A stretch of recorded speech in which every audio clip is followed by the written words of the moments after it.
अस्सलाम वालेकुम, पाकवेदर.com के साथ मैं हूं असद। आज की वीडियो काफ़ी ज़्यादा इंटरेस्टिंग और इन्फॉर्मेटिव होने वाली है क्योंकि आज हम डिस्कस करेंगे याला बारी के हवाले से। याला बारी क्यों होती है? जैसा कि आपको मालूम है कि मगरिबी हवाओं के सबब पाकिस्तान के मुख्तलिफ इलाकों, खुसूसन हमने देखा कि कराची शहर में भी 5 साल बाद जो है वो याला बारी का सिलसिला रिकॉर्ड हुआ।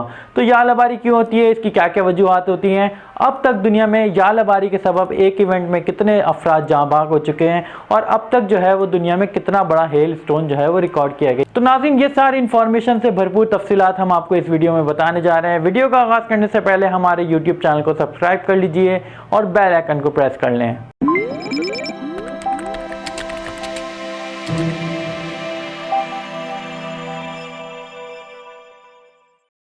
तो नाज़रीन, आपको जैसा कि मालूम है कि पाकिस्तान समेत एशियाई ममालिक, ख़ासतौर पर मिडिल ईस्ट में मगरिबी हवाओं के सबब काफ़ी ज़्यादा हेल स्टॉर्म जो है वो ऑब्जर्व किए जाते हैं। ख़ासतौर पर हमने देखा कि सऊदी अरब में काफ़ी ज़्यादा शिद्दत के साथ याला बारी का सिलसिला रहा। ख़ासतौर पर Iraq, Iran, Yemen, Oman, Abu Dhabi, Dubai, इन इलाकों की बात करें तो यहाँ पर जो है अक्सर और बेशतर मगरिबी हवाओं के सबब याला बारी के तूफ़ान बन जाते हैं। तो ऐसी क्या वजूहात होती हैं जिनकी बिना पर जो है वो याला बारी होती है? तो हम आपको बताते चलें कि याला बारी होने के लिए जो है एक सुपर सेल का वजूद में आना ज़रूरी होता है। और तो नाज़रीन, सुपर सेल कैसे वजूद में आता है ये भी हम आपको बताते चलें कि सुपर सेल के लिए ज़रूरी होता है कि गर्म इलाकों में अगर मॉइस्चर का लेवल बढ़ जाए और साथ ही जो है मगरिबी हवाओं के सबब जो है यक बस्ता हवाएं ऊपरी सतह पर मौजूद हों, तो इन दोनों के इंटरेक्शन की वजह से एक थंडरस्टॉर्म सेल जनरेट होता है और वो मजीद शिद्दत इख्तियार करता हुआ मजीद हायर एल्टीट्यूड पर जाकर जो है वो एक सुपर सेल की फॉर्म में वजूद में आ जाता है। आपको मालूम है कि थंडरस्टॉर्म में जो है वो पानी के बुखारात बहुत ज़्यादा बड़ी तादाद में मौजूद होते हैं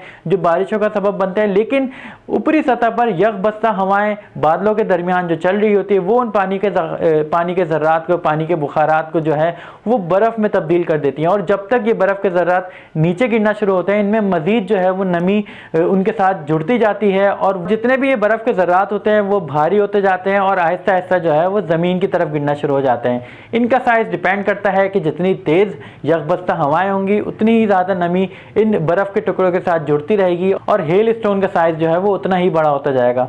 तो हम देखते हैं कि हेल स्टोन भी जो है वो डिफरेंट साइज़ के होते हैं। ख़ासतौर पर अभी रिसेंटली हमने देखा कि कराची में जो है वो तकरीबन 1 इंच के बराबर जो है वो हेल स्टोन रिकॉर्ड हुआ, जबकि सिंध के दीगर इलाकों में जो है वो हेल स्टोन का साइज़ जो है वो एक गोल्फ की बॉल के बराबर भी रिकॉर्ड हुआ। और कराची में ये हेल स्टॉर्म क्यों वजूद में है? आपको मालूम है कि बहुत ही रेयर होता है कि कराची शहर में भी हेल स्टॉर्म वजूद में आए या हेल स्टॉर्म जो है वो ऑब्जर्व किया जाए। इसकी बेसिक वजह ये थी कि हाई प्रेशर रिज जो हमारे बलूचिस्तान के रास्ते जो है वो साउथ तक काफ़ी ज़्यादा डिप कर गई थी और दूसरी जानिब अरेबियन सी की तरफ से जो है वो मॉइस्चर काफ़ी ज़्यादा जो है इन थंडर स्टॉर्म को जो है सपोर्ट करता रहा और एक सुपर सेल फॉर्म में है, जिसकी वजह से हमने देखा कि कराची शहर में भी हेल स्टॉर्म रिपोर्ट हुआ।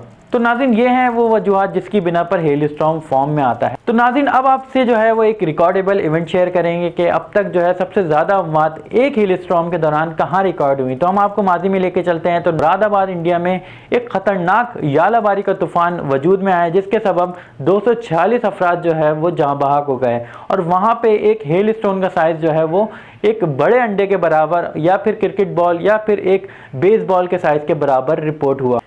तो नाज़रीन, अब आपको बता दें कि दुनिया में अब तक सबसे हैवीएस्ट हेल स्टोन जो है वो कहाँ रिपोर्ट हुआ। इसका भी एजाज़ जो है वो हमारी एशियाई कंट्री को यानी कि मशरक़ी पाकिस्तान, बांग्लादेश के पास मौजूद है, जहाँ पर 14 अप्रैल 1986 को सबसे बड़ा अब तक का हेल स्टोन जो है वो रिकॉर्ड किया जाता है और इसका साइज़ जो है वो 1.02 kg के बराबर रिपोर्ट हुआ। तो गोपालगंज के इस खतरनाक हेल स्टॉर्म के दौरान जो है वो 92 अफराद जो है वो जाँ बाग हुए थे और ये एक डेडली हेल स्टॉर्म साबित हुआ। तो नाज़रीन, हेल स्टॉर्म के हवाले से आपको यकीनन हमारी वीडियो पसंद आई होगी।